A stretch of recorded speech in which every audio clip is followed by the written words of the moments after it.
하나님의 말씀 요한계시록 19장 1절부터 보시겠습니다. 19장 1절. 이 일 후에 내가 들으니 하늘에 허다한 무리의 큰 음성 같은 것이 있어 이르되 할렐루야, 구원과 영광과 능력이 우리 하나님께 있도다. 그의 심판은 참되고 의로운지라. 음행으로 땅을 더럽게 한 큰 음녀를 심판하사 자기 종들의 피를 그 음녀의 손에 갚으셨도다 하고, 두 번째로 할렐루야 하니 그 연기가 세세토록 올라가더라. 또 24장로와 네 생물이 엎드려 보좌에 앉으신 하나님께 경배하여 이르되 아멘 할렐루야 하니, 보좌에서 음성이 나서 이르시되 하나님의 종들 곧 그의 경외하는 너희들아, 작은 자나 큰 자나 다 우리 하나님께 찬송하라 하더라. 일단 5절까지 상고했습니다. 오늘은 우리 요한계시록의 장이 바뀌는 날입니다. 그래서 제1장 우리 하나님의 양대 언약을 약속했던 그 내용으로부터 해서 그 다음에 우리 5장서부터 18장까지 하나님의 사역에 대한 걸 우리가 확인했다 했어요. 그리고 오늘 제3장으로 넘어가 가지고 하나님의 양대 언약 완성이라고 하는 큰 제목이 박히게 되어집니다. 일단 우리 양대 언약이라고 하는 것은 근본적으로 우리 창세기 1장 28절부터 시작되어진 거지만, 우리 요한계시록은 모든 성경의 저수지라고 이렇게 이야기했어요. 그것만큼 모든 구약 성경의 근거 또는 신약 성경에서 약속되어진 것들이 총체적으로 이루어지는 것이 요한계시록이다. 우리가 이렇게 확인했다 했습니다. 자, 그렇기 때문에 이제 그 양대 언약 완성이 19장부터 22장까지 소개가 되어지는데, 먼저는 제1절로 해서 19장부터 20장까지입니다. 하나님의 의의 완성이라고 이야기를 했어요. 우리 구속사에서 이야기하고 있는 우리 세계관은 우리가 몇 번씩 반복을 하는 이야기지만, 하나님께서 창조하시고 그리고 타락되어진 우리 인생들을 하나님께 구속을 하시고, 구속받은 사람들이 어떻게 하나님 나라의 삶을 사는가, 요새 구속사의 세계관이라고 이렇게 이야기를 했어요. 요거는 우리들도 마찬가지의 구조입니다. 근데 우리는 창조라고 하는 광범위한 설명이 아니라 여기서 특별히 인간을 만드시고 인간의 약속을 갖다 하셨던, 그래서 우리가 양대 언약이라고 이걸 축소해 가지고 근본적으로 양대 언약으로 이야기를 했고, 타락이라고 하는 것을 에덴 동산으로 이끌어 들인 뒤에 에덴의 모든 복과 나라가 상실되어진 것, 이걸 이제 타락이라고 이렇게 타락에 대한 걸 상실이라고 의미를 갖다 부여했다 했어요. 그래서 이건 더 확대되어져 있는 개념입니다. 뿐만 아니라 이 구속도 일단 이 복과 나라를 어떻게 회복하시는가에 대한 주제로 되어져 있고, 마찬가지로 이 나라는 우리 하나님 나라의 백성들이 어떻게 살아가는가에 대한 이야기로 구성이 되어져 있어요. 그렇기 때문에 하나님 나라는 구원받은 사람들이 사는 곳이지, 이걸 살기 위해 가지고 우리가 이 언약을 믿는다든가 또는 구속사에 대한 어떤 은혜를 구한다든가 그런 것이 아니에요. 이건 착각을 하게 되면 이 하나님 나라에 산다고 하는 게 최종 결론적인 건데, 하나님께서 승천하시고 성령을 보내주셔가지고 주님의 몸된 교회를 통해 가지고 우리 현재는 유형교회지요. 유형교회를 통해 가지고 이 하나님 나라의 삶이 무엇인지를 가르쳐 주는 것이 세계관이고, 그걸 믿는 사람들이 신앙생활을 어떻게 하는가가 우리 교회관을 가지고 살아가는 사람들이에요. 그냥 교회관이 뭔가 우리가 어떤 그 신문에서는 노동력 착취를 갖다 하고 연보라든지 이 헌금 당뇨를 갖다 해가지고 엄청난 손해를 갖다 봤다고 해가지고 신문에 나고 그렇게 했는데, 이거는 하나님 나라에 살아간다고 하는 그 이야기는 하나님이 어떠한 분인가를 깨닫지 못하게 되면 우리는 짐승 권세를 가진 사람이나 음료 권세를 가진 자들에 의해 가지고 이거를 미혹을 갖다 해가지고 사기를 당하고 살아갈 수밖에 없는 거예요. 우리가 성경 공부를 남다르게 뭐 열심히 하는 것도 아닙니다. 사실은 성경 공부 열심히 하시는 분들은 대단해요. 그런데 우리는 그래도 자꾸 통전적으로 성경을 확인하다 해가지고 이런 성경 전체가 말하고 있는 이런 관점에서 우리가 성경을 보고 있기 때문에 우리가 이 하나님 나라에 대한 것이 결코 하나님 나라의 백성이 되기 위해서 사는 것이 아니라 하나님 나라 백성이 되어졌기 때문에 어떻게 사는가에 대한 문제. 그래서 하나님의 뜻을 분별하고 살아가는 것, 이걸 우리가 영적 제사라고 이야기를 하는 겁니다. 영적 예배, 산 제사라고 이야기를 했다 했어요. 그러니까 어떻게 하나님의 선한 뜻을 분별하고 살아갈 것인가, 이걸 분별하지 못하게 된다고 하면 뭐 우리 지금까지 공부했던 우리 로마 제국에 의해 가지고 핍박을 받는 7 교회, 그 교회가 엄청난 그런 핍박을 당하고 있는데도 불구하고 하나님이 어떠한 분인가를 모르기 때문에 교회를 이탈하는 현상이 드러나는 거예요. 뭐 지금도 이 이탈하는 현상은 뭐 엄청난 속도로 지금 드러나고 있습니다. 그래서 젊은 층들은 교회를 출석하는 것조차 포기를 했다 하는 상태로 되어져 가고요. 또 뭐 우리 과거서부터 전통에 의해서 신앙생활을 했다고 한다면 뭐 은혜의 구속의 감동이라든지 이런 것보다는 그냥 나오는 버릇에 의해 가지고 습관적인 신앙생활을 하는 것이 우리 신앙생활의 아마 현 주소가 아닌가 싶어요. 어떻게 우리가 영적으로 깨어져 있어 가지고 하나님의 나라의 백성으로 살아갈 것인가라고 하는 것을 요한계시록을 총정리를 또 하면서 그런 생각이 들더라고요. 우리가 우리 스토리텔링이라고 이렇게 설명을 또 해가지고 요한계시록은 하나의 이야기다라고 이야기를 했는데 그것뿐만 아니라 그걸 알게 되어지게 되면 스토리텔링에 끝나는 것이 아니라 스토리 부인까지 가가지고 실천신학적으로 우리가 그렇게 믿어지는 사람들이 어떻게 살게 되어지는가의 문제, 이것까지 우리가 이제 이 배운 공부와 이힌 공부를 해가지고 요한계시록이 논리적으로 우리한테 필요한 성경으로 해석되어진 걸 정리하다 하고 있어요. 이거는 우리가 뭘 하기 위해서 되어지는 것이 아니라 하나님의 백성이니까 그렇게 살아가는 거지, 뭘 하기 위해서 한다고 생각이 들리면 그것처럼 부담되는 거 없어요. 뭐 내가 이 짓 하려고 살아가야 되나 이런 생각이 들어가지고 교회 생활도 재미가 없습니다. 그러나 하나님과 죽었던 우리를 살려가지고 하나님 나라의 백성을 삼아주셨다고 하는 것, 이것이 하나님의 의에 대한 출발이에요.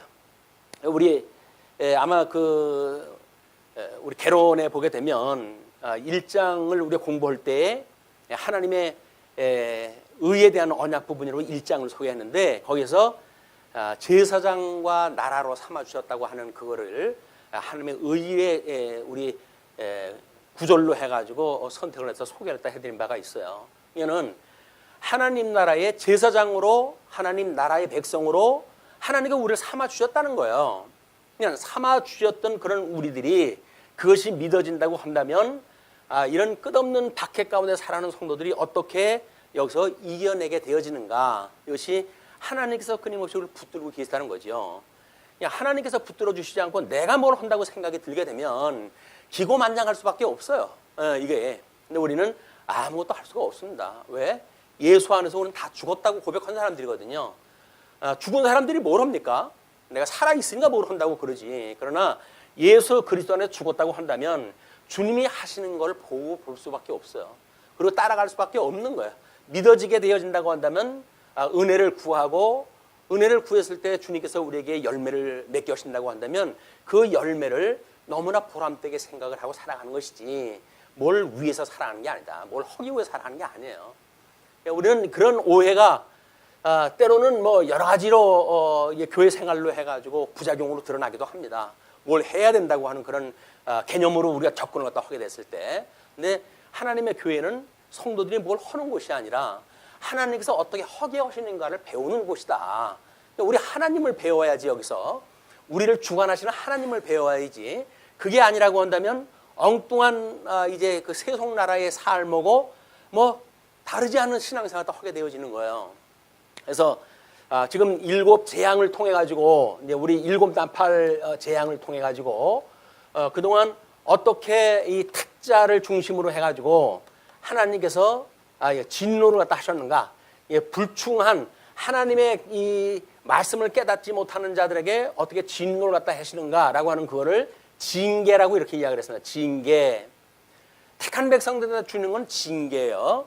그러나 이제 7 대접 재앙을 갖다 이제 우리한테 보여주셨을 적에는 여기서 하나님의 그 진노는 이것이 징벌로 되어집니다. 징벌. 이거는 다시 돌아올 수 있는 기회를 갖다 주시는 거지만 징벌은 심판이에요. 심판. 하나님이 아주 심판을 갖다 해버리시기 때문에 구원의 길이 막히는 것이 7 대접 재앙의 일입니다. 그래서 이건 탁자 중심이라고 한다면 이건 대적을 어떻게 멸하시는가에 대한 이야기거든요. 이 대적에 대한 심판 이런 그 내용인데 이제 여기까지가 하나님의 우리 사역을 중심으로 해가지고 봤던 내용이었어요. 이제 오늘은 제 3장으로 해가지고 7교회 성도들은 이런 계시를 통해 가지고 하나님의 심판을 해 주신다네 이렇게 생각할 수 있는지도 몰라요. 때로는 7 대접을 했을 때 바벨론이 무너졌다 이렇게 이야기를 해요. 예, 무너진 거는 이 피조되어진 바벨론의 현상, 바벨론 피조되어져 있는 바벨론의 현상이 무너진 거예요. 무너진 것. 그런데 지금 이런 하나님의 진노에 대한 설명들을 쭉 하다가 제3장으로 넘어가지고 하나님의 의에 대한 설명을 하게 되잖아요. 그 이야기는 이 바벨론이 무너졌다고 하는 그 일이 과연 현상적인 것을 설명하기 위한 것인가 라고 하는 거예요. 성도들이 신앙생활의 오류를 갖게 되어지게 되면 우리는 여기서 문제 해결에만 집착을 하게 되어집니다. 이 문제 해결에 집착을 또 하게 되어지게 되면 우리는 그 문제만 없어지면 되는지를 알아요. 그렇기 때문에 우리 하나님 앞에 기도할 적에도 이 문제를 해결해 달라고 끊임없이 우리가 구하고 그러죠. 그런데 문제 해결에 우리가 목적이 있는 것이 아니라 이거를 주관하시는 하나님이 과연 어떠한 하나님인가에 대한 걸 우리가 배워야 이런 상황과 상관없이 어떤 우리가 경험했던 단일한 주제 그거에 의해 가지고 문제 해결되면 또 문제가 오게 되어지고 또 문제가 오게 되면 또 기도해 가지고 극복을 하다 하려고 그러고 그게 반복되어지는 거 아니겠어요? 그러나 우리 이 무너지는 그런 그 일들로 통해 가지고 하나님이 과연 어떻게 하나님의 의를 실현하고 있는 과정인가라고 하는 것이 파악이 됐을 때 비로소 우리는 하나님이 우리 뭐 복음에는 이렇게 우리 로마서에서 복음에는 하나님의 의가 나타나 가지고 믿음으로 믿음에 이르게 되어진다고 이렇게 이야기를 하거든요. 그래 가지고 이걸 믿는 사람들은 우리 그래서 의인은 믿음으로 말미암아 산다 이렇게 이야기를 하죠. 예, 믿음으로 말미암아 산다. 예, 우리의 모든 삶은 믿음으로 사는 삶이에요. 의인이라고 하는 것이. 그러면 의인이라고 하는 것이 뭐 도덕분자가 돼가지고 의인인가요? 아니잖아요. 로마서의 논리를 보게 되면 전부 죄 아래 죽었던 우리들의 전부 죄 아래 우리 아담 첫사람 그 아담으로 인해 가지고 죄 중에 잉태가 되어졌고 죄 중에 출생되어졌던 사람이에요. 우리 본질이 무엇인가를 먼저 파악이 되어져야 우리 하나님께서 우리를 어떻게 구속을 하셨는지 어떻게 의롭다고 칭해 주셨는지 이 칭의함에 대한 감동이 있게 되어지는데 이 의롭다고 칭해 준 것이 사실은 우리한테 아무런 가치가 없게 되어지게 되면 이렇게 해가지고 우리가 하나님의 아들이 되어지는 거거든요. 양자가 되어졌다. 신문에 뭐 그 기사를 보니까 어떤 인간이 왜 나 허락 없이 나를 낳냐? 내가 저 부모를 갖다 고발하겠다고 하는 것이 기사가 됐어요.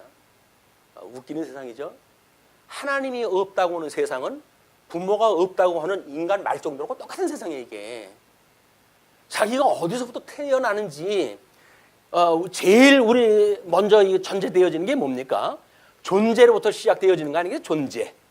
이 존재가 우선이 되어져야 이 존재를 위했건 또는 존재에 속했건 우리들의 어떤 가치 문제가 설정이 되어지는데 존재에 대한 것이 의미가 없는 거예요. 뭐 일견 이해도 갑니다. 뭐 M4 시대가 돼가지고 모든 걸 포기하는 그런 그 시대라고 한다면 무슨 낙을 가지고 세상을 살아가겠어요. 그러니까는 왜 사는지에 대한, 내가 어떻게 지금 살게 되었는지에 대한 이런 근본적인 우리 이 이치를 깨닫지 못하게 되면 내가 왜 살아야 돼? 그걸 왜 해야 돼? 왜 나를 낳아줬어? 라고 해가지고 부모를 원망하고 그래 살아가는 거예요. 세상에 가장 불쌍한 인생이 자기의 출생에 대한 가치를 모르는 인생이죠.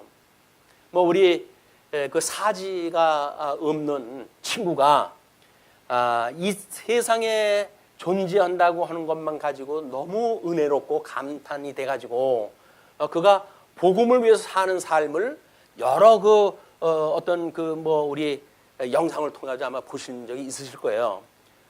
네 다른 게 없어요.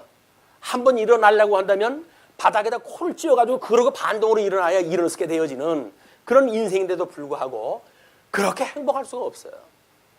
왜 그럴까요? 예수 그리스도에서 새로운 피조물이라고 하는 자기의 존재의 의미를 깨달았거든요. 그렇기 때문에 그가 살아가는 인생은 세상 사람으로 비교를 한다고 한다면 정말 말할 수 없는 존재예요. 내가 이러고 왜 살아야 돼? 이럴 만한 그런 그 일인데도 불구하고 이 존재의 의미를 깨달았기 때문에 그 사람은 세상 사람들이 감당할 수 없는 행복과 그리고 다른 사람들을 위한 삶으로 이 인생이 변화되어지는 걸 모습을 보게 되어집니다. 우리 죽었던 우리를 살리셨던 주님, 그 새로운 피조물로 우리를 살아가게 하셨던 주님, 이것이 깨달은 것이 신앙생활의 출발이에요, 이게. 그래서 이런 분이기 때문에 이분이 과연 어떠한 분인가에 대한 하나님에 대한 지식, 이걸 깨닫는 일은 너무나 당연한 겁니다. 왜? 영적 예배를 드리려고 한다면 하나님이 어떠한 분인가를 알아야 되니까, 하나님의 선한 뜻이 무엇인지를 알아야 되니까, 그러니까 공부를 하는 거예요. 뭐 되기 위해서 공부하는 게 아닙니다. 하다 보니까 어떤 사람은 장로로, 어떤 사람은 집사로, 어떤 사람은 권사로, 뭐 어떤 사람은 목사로까지 하나님께 세우시죠. 그건 하나님이 그렇게 하다가 보니까 은사를 주신 거지 처음부터 목사가 되기 위해서 성경 공부를 한 거 아니에요. 또 우리는 오해를 다 크게 하고 있어요. 그 오해가 결국은 성도들의 삶을 피폐하게 만들어 간다. 뭘 위해서 살아가야 되는데, 뭘 위해서 살아가야 되는데 이게 안 되는 거예요. 안 된다고 한다면 존재의 의미가 없어지고, 그렇게 되면 신앙생활 자체가 아무런 소용이 없어요. 재미가 없고. 이게 정말 우리가 새로운 피조물이라고 하는, 죽었던 내가 살아났다, 죽었던 나를 우리 주님께서 살려주셨다, 그래서 나는 새로운 피조물이고 사망으로부터 생명으로 내가 옮긴 바가 되어졌다, 이런 하나님의 의, 정말 천지를 두고 옳고 그런 거를 갖다 하나님의 기준에 의해 가지고 이루시는 분인데, 그분의 기준에 의해 가지고 내가 새로운 피조물이 되어졌다는 이야기는 우리 세계의 모든 전 인류 두 종류로 나눌 수가 있어요. 하나는 택자고 하나는 불택자예요. 그런데 불택자 수하고 뭐 택자의 숫자하고 비교가 될 만큼 그렇게 비등할까요? 아닙니다. 택자의 숫자는 극히 적어요. 그 중에 우리가 들어가 있다는 겁니다. 그 중에 우리가 들어가 있다는 거예요. 세상에 무엇하고 바꾸겠어요, 이걸? 바꿀 수 있는 게 과연 그거하고 바꿀 게 뭐가 있겠어요? 그런데 이걸 모르니까는 왜 나 허락 없이 날 낳냐 라고 부모를 갖다 고발하는 이런 웃지 못할 일이 벌어지는 거예요. 하나님이 없다고 하는 세상에 인간들이 살아가는 일이 다 그렇습니까? 예, 하나님이 없는데 내가 왜 그러고 살아야 돼? 왜 세상이 만든 기준에 의해서 내가 움직여야 돼? 나는 내 세계의 왕이야. 내가 살고 싶은 대로 살 거야 라고 주장을 다 하는 거예요. 이것이 우리 포스트 모더니즘이 우리 전 인류를 그나마도 기존적인 윤리의 질서, 어떤 삶의 질서, 그런 거를 다 무너뜨리는 사단의 괴계에 의해 가지고 현재의 문화까지 온 거예요. 점점 더 사단은 엄청난 미혹을 가지고 이 세상을 공격을 해오고 있다. 그래서 일곱 교회에 이렇게 핍박을 받고 있던 성도들이 뭐 일곱 대접을 통해 가지고 대적을 갖다 심판했다 했는데 이것만 가지고 속이 시원하겠죠. 너희들이 나를 갖다 그렇게 비웃거리고 나를 갖다 웃기더니 너희들 하나님 앞에 심판받지? 그래가지고 쾌재를 부를지도 몰라요. 근데 그거는 하나님의 섭리에 가장 근본적인 것이 아니라 이건 방편적인 거예요. 방편적인 것. 그래서 창조 섭리를 갖다 하시고 하나님께서는 그래서 안식을 하셨다고 이렇게 이야기를 했잖아요. 그래서 우리는 이걸 창조 사역이라고 이야기를 했고, 그리고 에덴을 창설을 하시고 이 아담을 이쪽으로 끌어들여 가지고 그걸 섭리한 걸 우리가 섭리 사역이라고 이렇게 이야기를 했단 말이에요. 이게 섭리 사역이다. 그러면 하나님께서 창조하셨을 때 그냥 창조한 대로 살아가게 하시게 되면 능력이 있으신 분이 뭐 못할 일이 뭐가 있겠어요?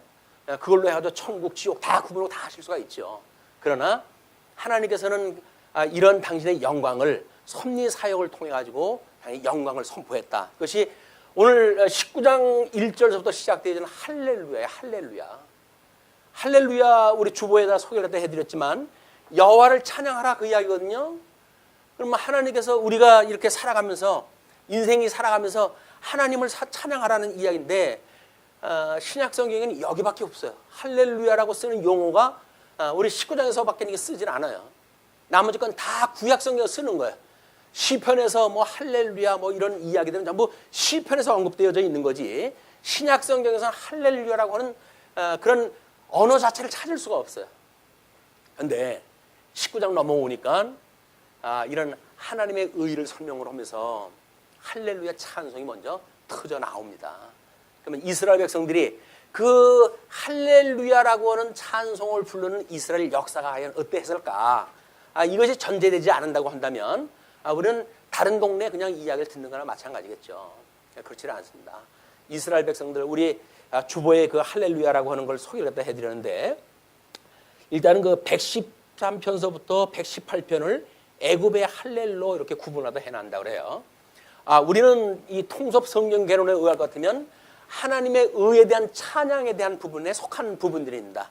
그리고 거기 이제 그 146편서부터 150편을 할렐루야 시라고 이야기를 했다 했는데 이거를 하나님 나라에 대한 찬양으로 이렇게 구분했다 해놨어요. 우리 개론상에는. 그렇기 때문에 지금 이 하나님의 의에 대한 찬양 시로 해가지고 할렐루야 그 이야기는 우리 애굽의 할렐로 여겨지는 이스라엘 백성들이 애굽에 400년 동안이나 주권을 상실하고 있던 백성들이 어떻게 구원을 받아가지고 하나님의 이 자손으로 해가지고 인침을 받았고 그리고 시내산에서 그 율법을 받아가지고 하나님의 선한 뜻이 무엇인가를 이들이 배우고 살아간 인생들 아닙니까?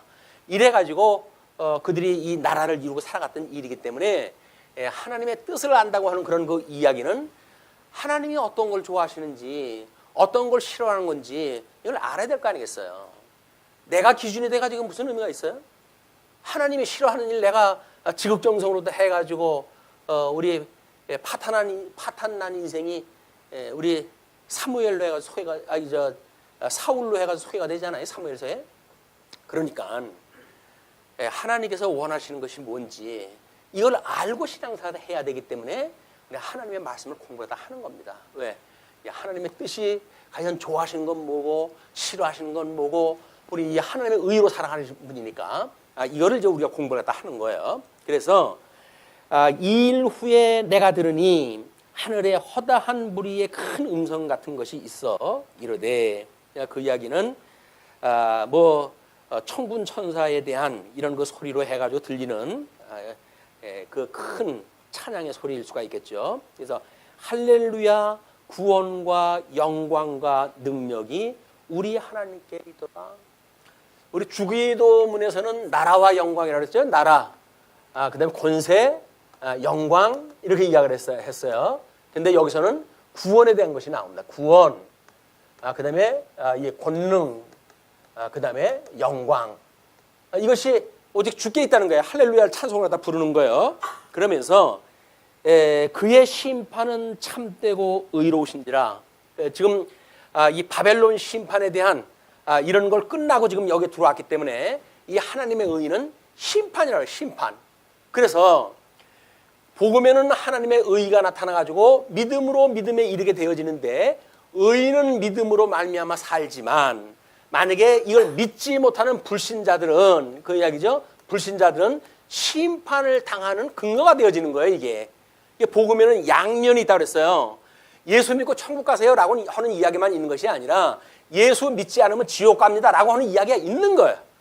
그런데 세상 사람들한테 지옥 간다 그러면 듣기 싫어하잖아요. 그냥 그 사람들 듣기 좋은 얘기 하려고 하나님의 심판에 대한 이야기는 빼버리고 그리고 구원에 대한 메시지만 우리가 전하는 거예요. 그것이 얼마나 하나님의 의에 대한 평가절합니까? 하나님은 의를 통해 가지고 구원의 능력을 보여주시기도 하고 심판의 능력을 보여주시기도 하는데 우리는 구원의 능력으로 해가지고만 초점을 맞춰가지고 해석을 그냥 하고 싶은 거예요. 내가 듣기 싫은 얘기는 일부러 빼고 싶은 거예요. 왜? 우리도 복음으로 이걸 믿음으로 산다고 하지만 믿음이 없는 우리들의 중생인의 삶을 보게 되면 말할 수 없는 그런 악의가 드러나고 악행이 드러나고 그러지 않습니까?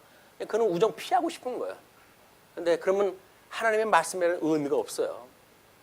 우리가 이 산다라고 하는 그 이야기는 끊임없이 하나님의 그 말씀으로 해가지고 우리 육신의 정욕으로 나타나는 모든 것들은 하나님의 심판으로 소멸되어질 일들이거든요. 그리고 오직 은혜로만 우리 믿음으로 해가지고 성령의 열매를 맺고 살아가야 되는데 육신의 소욕을 우리가 죽어야 되고 그것이 소멸되어야 되고 그런데도 불구하고 그걸 우정 외면을 한다고 하면 무슨 의미가 있어요? 그리고 구원만 우리한테 구한다고요? 그거는 우리 주님한테 정상적으로 드리는 예배의 형식이 아닙니다. 하나님이 싫어하는 것을 아무런 우리 양심의 가책을 느끼지 않고 신앙생활을 한다는 이야기는 우리는 하나님 앞에서 정상적인 삶이 아닌 거예요. 왜? 영적 예배라고 하는 하나님의 뜻을 분별해야 되고 이 뜻을 분별하게 됐을 때 끊임없이 우리는 책망이 없는 삶은 아무런 의미가 없어요. 이 책망. 하나님의 말씀은 교훈과 책망과 바르게 함과 의로 교육하기에 유익하니 그런데 말씀을 듣게 되면 책망이 먼저 오는 거예요. 이건 가르치는 자도 마찬가지다. 목사가 성경을 연구하다 보게 되면 책망거리가 왜 없어요? 전부 하나님의 그 의를 갖다 이야기를 하는데 인간 목사가 연구자가 봤을 때 자기 내면 세계에 책망거리가 얼마나 많겠어요?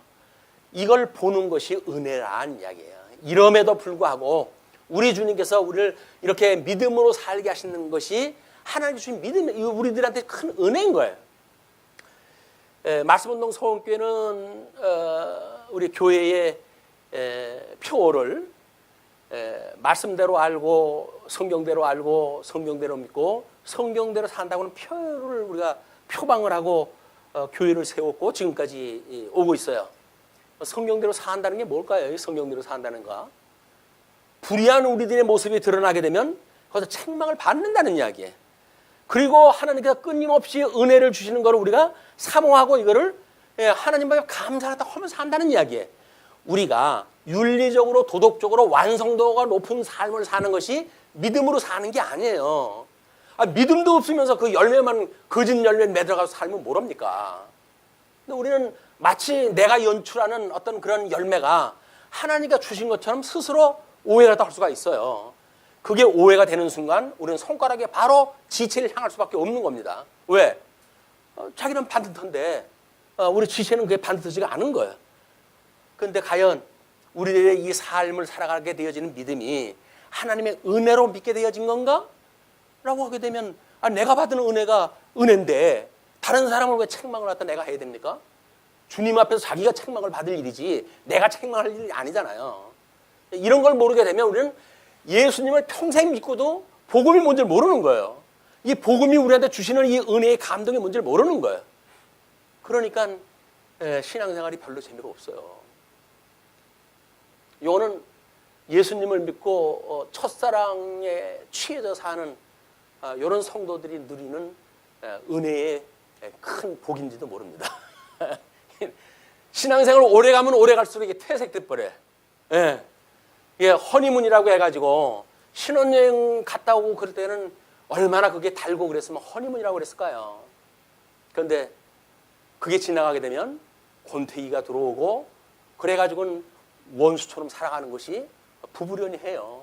그래가지고 뭐 부부가 우리는 동지애로 산다면 전우애로 산다 그래 이야기를 할 정도니까 그 사랑은 어디 갔나요?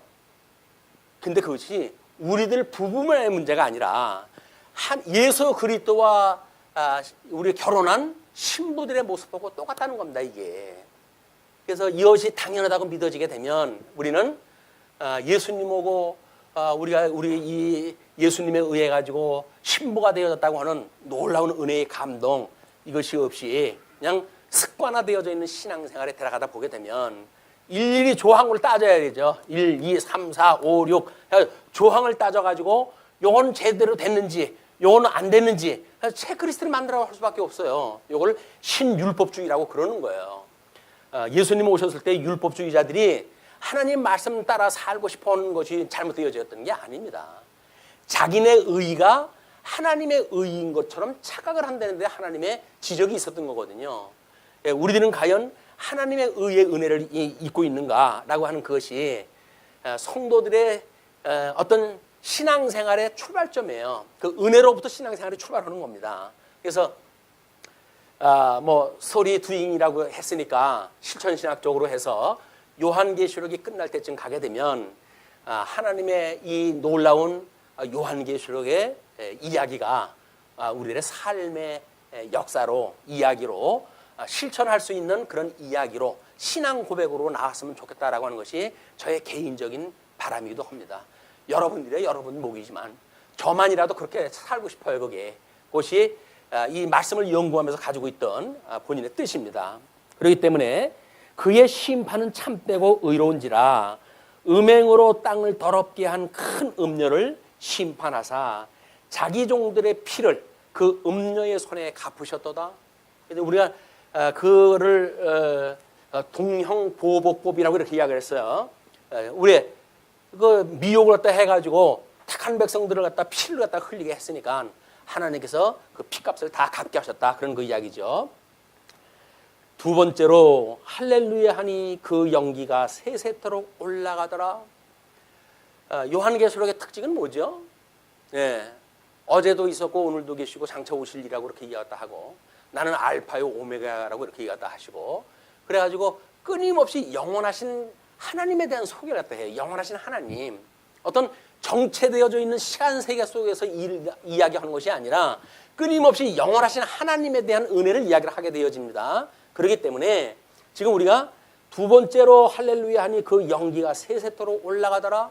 이 대적을 멸하고 그걸 전부 불구덩이에 넣어가지고 태웠을 때 그 연기가 세세토록 올라가는 거예요. 그렇기 때문에 뭐가 이루었다. 여기서 우리가 무엇인가 이루었다라고 하는 착각이 얼마나 신앙생활에 오해가 있는 건지 이걸 제대로 이해를 하지 못하게 되면 자기가 뭔지 서 있는 거 착각을 하는 거예요. 하나님을 놔버리게 되면 다 힘없이 어떤 인형으로 만들어가지고 있던 그 인형이 흙목으로 만들었던 인형이 뭐 붙들고 있는 사람이 붙들고 있으면 지 발로 서 있는 것처럼 서 있는 것 같잖아요. 놔버리게 되면 그냥 주저앉아 버리는 거예요. 우리도 마찬가지입니다. 서긴 뭘 서요. 이루긴 뭘 이루어요. 주님께서 이룬 거고 주님께서 세우신 거지 인간 우리가 서 있는 거 아무것도 없다는 거예요. 그러니까 세세토록 그 은혜와 영광이 우리한테 세세토록 있기를 받아 구하는 것 이것이 우리의 찬송이고 기도인 거예요. 이걸 놓치게 되면 내가 섰다 나는 이루었다 이렇게 착각이 드니까 내가 마치 반듯하게 신앙생활을 한다고 오해를 한단 말이에요. 그렇지는 않습니다. 외형적으로 보이는 거는 그렇게 보일지 몰라도 내면 속에 뭐 사망 가운데 우리가 잉태되어졌는데 죄 가운데 잉태가 되어졌는데 그 꼴이 오죽하겠어요. 거기서 출생되어진 인생인데 반듯하긴 뭐가 반듯하겠어요. 왜 우리 죄를 처절하게 우리가 인정하지 않는 한 우리는 칭의의 은혜를 깨달을 수가 없어요. 말할 수 없는 난 죄인이라고 하는 고백이 있어야 우리는 이 은혜의 감동이 오게 되어지는 겁니다. 우리 사도 바울처럼 자기가 죄인 중에 괴수라고 고백을 했던 것이 바울에만 특별하게 있었던 죄 때문에 그럴까요? 뭐 믿는 사람들 끌어다가 이 어떤 포로로 만들어가고 뭐 죽이는데 가피를 던지고 그런 것 때문에 그럴까요? 아닌 거예요. 그분이 자기를 갖다 내면 세계를 봤을 때 너무나 많은 죄를 깨닫게 되어진 거야. 내 인생이 이런 모습이었구나. 그런데도 내가 잘났다고 생각이 들어가지고 믿는 사람들을 고발을 갖다 하고 이런 짓을 갖다 했으니 하나님 앞에 얼마나 부끄럽겠어요. 그러니까 나는 죄인 중에 괴수입니다라는 고백이 나오는 겁니다. 사도 바울의 고백이 아니라 우리들의 고백이 되어졌으면 얼마나 우리가 은혜 가운데 살아가게 되어질까. 다른 사람들이 우리를 향해서 뭐 정죄하고 뭐 우리를 향해 가지고 이러고 저러고 하는 것 그게 무슨 상관이에요, 내가? 나는 죽어서 웃고 내가 그리스도 안에 있는데 그리스도 안에 있는 나한테 만약에 그런다고 한다면 그게 누굴 향한 정죄라고요? 예수님에 대한 정죄예요. 그게 우리한테 담력으로 와야 되는 거 아니에요? 내가 예수님 안에 있는데 네가 나를 그렇게 본다고? 나를 그렇게 정죄한다고? 그 예수님한테 대한 책망일 텐데 그게 믿어지는 순간 우리 입을 다물게 되어지는 거예요. 그분을 믿으니까 우리가 그나마도 위로를 받고 사는 거예요. 믿음으로 산다고 하는 그 이야기는 무거운 짐을 지는 것이 아니라 주님께서 수고하고 무거운 짐 지는 자들아 다 내게로 와. 내가 너희를 쉬게 하리라 이야기를 하잖아요. 주님 안에 들어가게 되면 쉬는 거예요. 쉬는 것. 내가 하는 게 아니라 주님께 쉬게 하는 거예요. 이 교회 생활 그렇게 힘들게 하는데 뭘 쉬는 거래. 이야기 하시는지 모르겠지만 그거야. 하나님께서 은혜의 감동으로 나오게 하시는 일이니까 아무리 해도 피곤한지 모르잖아요. 그냥 하는 거예요, 그게. 그걸로 해가지고 뭔가 공치사를 한다든가 뭐 우리의 의의를 삼다든가는 하나님 앞에 그것이 범죄 행위예요. 우리한테 주어지는 은혜로 말미암는 삶, 그것이 하나님의 칭의에 대한 걸 어떻게 이루어 가시는가에 대한 우리 그 할렐루야 찬송에 대한 이야기입니다. 그러면서 또 24장로와 네 생물이 엎드려 보좌에 앉으신 하나님께 경배하여 이르되 아멘 할렐루야 하니. 요거는 그 우리 시편 기자들에 의해 가지고는 시편의 단 한 구절에만 아멘 할렐루야라고 하는 구절이 나와 있다고 특별히 강조를 갖다 하고 그렇습니다. 아멘 할렐루야라고 하는 것이 요즘 강대상에서 이 복음이 선포되지 않고 우리들한테 어떤 인간적인 어떤 선행을 유도하고 그런 거를 강조하면서도 우리한테 요구하는 게 뭐예요? 아멘 할렐루야예요. 아멘 할렐루야는 목사의 이야기한테 아멘 할렐루야 하는 게 아니에요. 하나님 앞에만 드리는 찬송입니다, 이게. 그거를 오용을 갖다 해가지고 아멘 할렐루야라고 하는 어떤 반응이 없으면 강론을 못해요, 사람들이. 이쯤이면 나와야 되는데 성도들이 가만히 있어요. 그러게 되면 이거 왜 안 나오지? 뭐 내가 잘못했나? 그래가지고 전부 이 강론 준비한 게 엉켜버려. 그래가지고 외부 강사 갖다가 모셨는데 아멘 소리 안 하고 그러니까는 그냥 진땀을 뻘뻘 흘리면서 마무리를 하고 내려가는 그런 모습을 보았는데 왜 그런 걸 가지고 힘을 얻습니까? 그걸 가지고 힘을 얻어요. 듣거나 말거나요. 때를 얻거나 말거나요. 하시는 거예요, 그냥. 이걸 말씀을 깨달았기 때문에 그냥 전하는 거예요. 거기서 알아듣는 얘기를 못 들어옵니까? 알아듣는 분이 있어요. 그럼 그분을 위한 준비인가 보지요. 자기가 못 깨닫는다고 다른 사람도 못 깨닫는 겁니까? 왜 자기가 기준이 돼야 되죠? 깨닫는 분이 있다고 한다면 저분은 무슨 은혜로 저걸 깨달을까? 라고 하는 사모하는 마음이 있다고 한다면 하나님께서 특중한 어떤 그런 그 지능을 갖다 주신 거 아니잖아요. 그냥 지혜를 주셨기 때문에 이렇게 깨달아지는 일인데 다 사모할 일이다, 그게. 누구는 깨닫고 누구는 못 깨닫고 그래 못 깨닫는 사람들의 어떤 함정이거나 이런 게 아니에요. 끊임없이 생명의 말씀입니다. 그 말씀을 깨닫는 순간 어느 날 그것이 내 가슴을 때리고 그래가지고 예수 그리스도의 그 놀라운 구속의 은혜를 다시 한번 깨닫고 회복이 되어지고 그래서 신앙생활에 대한 회복을 이루는 일이 하나님의 은혜를 깨닫는 일이기도 하다. 그러니까 보좌에서 음성이 나서 이르시되 하나님의 종들 곧 그를 경외하는 너희들아 작은 자나 큰 자나 다 우리 하나님께 찬송하라. 작은 자고 큰 자가 있대요. 믿음으로 해가지고 승리 단계가 되면 다 똑같다고요? 안 그래요. 큰 자고 작은 자 다 있어요. 그래서 멸관에 대한 그런 것도 여러 가지 복이 다르고 그러지 않습니까? 그 이야기는 뭡니까? 본인에게는 그것이 충분한 숫자죠. 주얼이 하나님께 주신 충분한 은혜예요. 그러나 하나님께서 보셨을 적에는 적은 자도 있고 큰 자도 있고 하나님 그렇게 섭리하다 해 가시겠다는 거예요. 그것이 하나님의 섭리 방법이다. 그래서 그를 경외하는 너희들아 작은 자나 큰 자나 다 우리 하나님께 찬송을 하라. 다 같이 하는 건 뭐예요? 큰 자 작은 자가 있어요. 이런 수단적으로 봤을 때 큰 자가 여기서 큰 자가 있고 작은 자가 있어요. 그러나 여기서 공통적으로 해야 되는 게 뭐라고요? 이게 찬양이에요. 찬양하는 거는 그 적은 자는 적은 대로 큰 자는 큰 자대로 찬양하다 하는 거니까. 그래서 생긴 대로 해가지고 어떤 자는 안 하고 어떤 자는 하고 그러는 것이 아니라 공통적으로 해야 되는 것이 있는데 그게 뭐냐면 찬양이라는 이야기입니다. 그러니 6절로부터 이제 8절 보시게 되면 어린 양과 아내의 혼인잔치를 표심을 찬송하게 되어집니다. 잔치에 이제 이루게 되어지는 건데, 또 내가 들으니 허다한 무리의 음성과도 같고 맑은 물소리와도 같고 큰 우레소리와도 같은 소리로 이르되, 사도 바울은 가늠할 수 없는 여러 가지 형태로 해가지고 그 말씀이 들렸어요. 천상의 소리이기 때문에. 할렐루야 주 우리 하나님 곧 전능하신 이가 통치하시도다. 그래서 우리 심판에 대한 걸로, 우리 이제 구원에 대한 할렐루야라고 한다면 여기서는 심판에 대한 찬양이라고 그랬어요. 심판에 대한 찬양. 심판에 대한 찬양인데 여기서는 통치에 대한 찬양이에요. 통치에 대한 찬양. 이 하나님의 나라가 이 통치에 대한 겁니다. 이 통치 언약. 뭐 구속을 갖다 했을 때 우리 하나님께 우리를 구속한다고 하는 그 이야기는 구원에 대한 할렐루야가 나올 수 있겠죠. 그러나 여기서 함께 타락을 갖다 했던 자들에 대한 심판, 이것도 구원에 대한 찬양이지만 지금 여기서는 우리 어떻게 우리 주님께 우리를 다스리는가에 대한 찬송이 이제 나와요. 거기서 할렐루야 주 우리 하나님 곧 전능하신 이가 통치하시도다. 우리가 즐거워하고 크게 기뻐하며 그에게 영광을 돌리세. 어린 양의 혼인 기약이 이르렀고 그의 아내가 자신을 준비하였으므로 그에게 빛나고 깨끗한 세마포 옷을 입도록 허락하셨으니 이 세마포 옷은 성도들의 옳은 행실이로다 하더라. 그래서 이 통치의 끝자락을 가게 되면 하나님이 보셨을 때 찬송하게 되어지는 자세, 이걸로 가지고 행실에 대한 이야기가 나옵니다.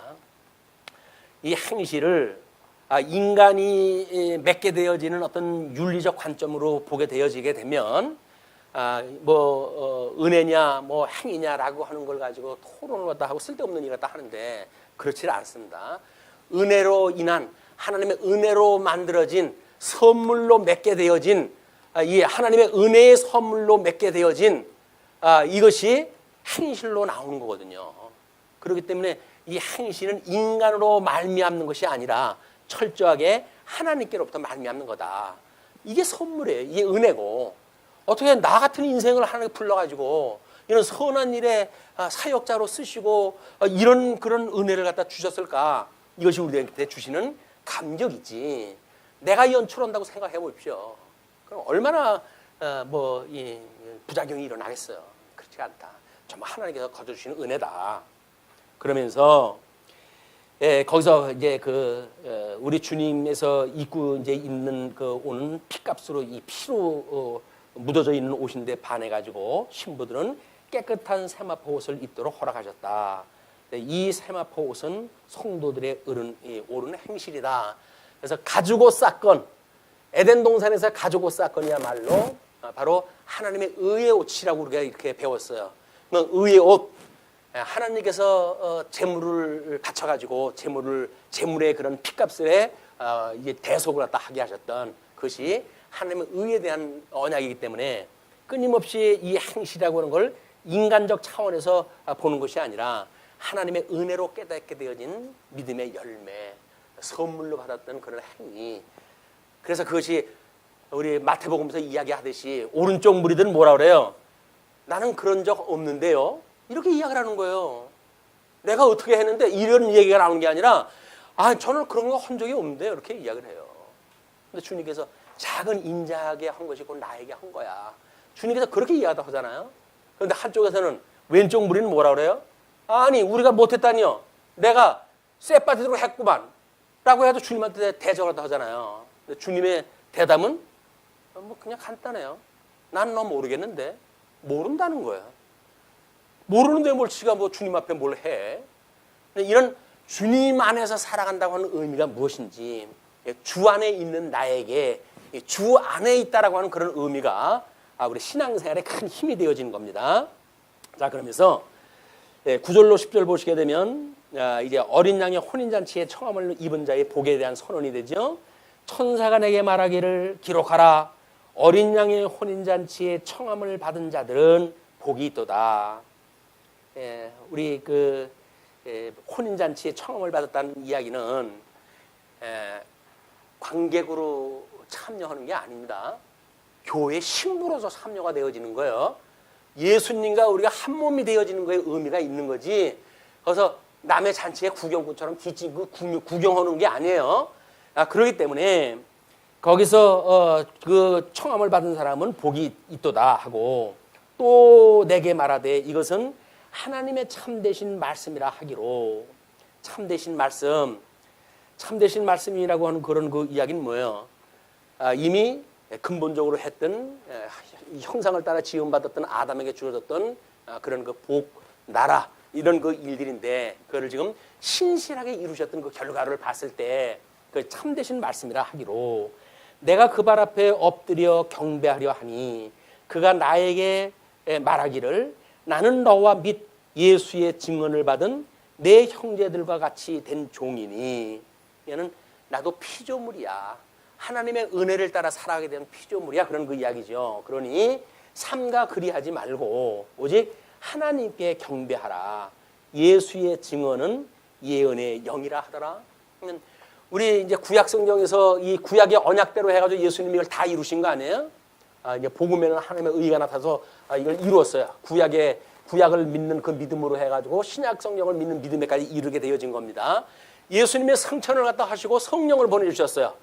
그냥 우리는 주님 앞에 우리가 이 통치를 다 받는다는 이야기는 뭡니까? 성령의 열매를 맺고 살아가는 거예요. 성령의 열매를 맺고 살아가는 것이 예수 그리스도 통치를 다 받고 살아가는 거예요. 근데 성령을 우리가 별로 값없이 여기고 뭐 이상한 신비주의 운동하는 어떤 주체로 성령을 오해를 하게 된다면 그거는 신앙생활에 매우 왜곡되어진 신앙생활이에요. 성령의 충만함이라고 하는 말씀 충만입니다. 하나님의 선한 뜻이 무엇이고 싫어하는 뜻이 뭔지를 알아서 우리의 삶을 끊임없이 하나님 앞에 의지하고 기도하고 살아가는 성도들의 삶이지, 뭐 여기서 무슨 손을 갖다 대면 병이 나가고 뭐 환자가 안진뱅이가 일어나고 하는 역사가 일어나는 것, 그건 예수님이 당신이 구약에 언약되어진 메시아라고 하는 것을 증명하기 위한 표적적인 일이지 지금 나오는 게 아니에요. 지금 뭐 장로님들 중심으로 해가지고 신사도 운동이니 뭐 이런 거 벌어지고 그러는데, 근데 빠져들어가면 안 됩니다. 신사도 운동은 사도 시대가 끝남으로 해가지고 모든 특별 계시는 글로 끝이 났어요.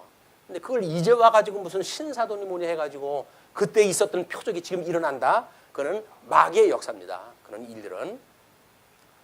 자, 그런 뒤에 11절로부터 이제 짐승과 거짓 선지자의 멸망이 소개가 되어지죠.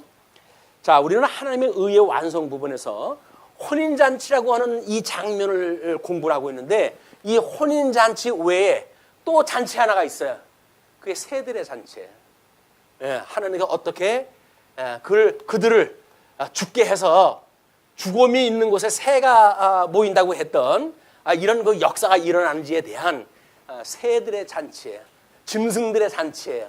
여기는 우리 백마를 탄 예수 그리스도의 잔치, 신부를 맞이하는 신랑 예수 그리스도의 잔치라고 한다면, 여기서는 죽음을 이루게 되어지는 심판의 잔치가 벌어진다. 그래서 1절로 3절, 11절로 16절 보시게 되면 백마 탄 자가 만국을 공의로 다스리는 만왕의 왕이심을 이제 소개를 합니다. 또 내가 하늘이 열린 것을 보니 보라 백마와 그것을 탄 자가 있으니 그 이름은 충신이라. 이는 죽도록 충성하신 분이에요. 그분은 진실이라. 이분은 진리신 분이에요. 그러므로 그가 공의로 심판하며 싸우더라. 하나님의 뜻대로 심판한다고 하시는 거예요. 그래서 그 눈은 불꽃 같고 그 머리에는 많은 관들이 있고, 이것이 우리가 어디서 봤던 그 문장입니까? 1장에서 7 촛대 사이를 두루 다니시는 예수 그리스도의 형상에 대한 소개를 갖다 했을 때, 그때 그 예수님이에요.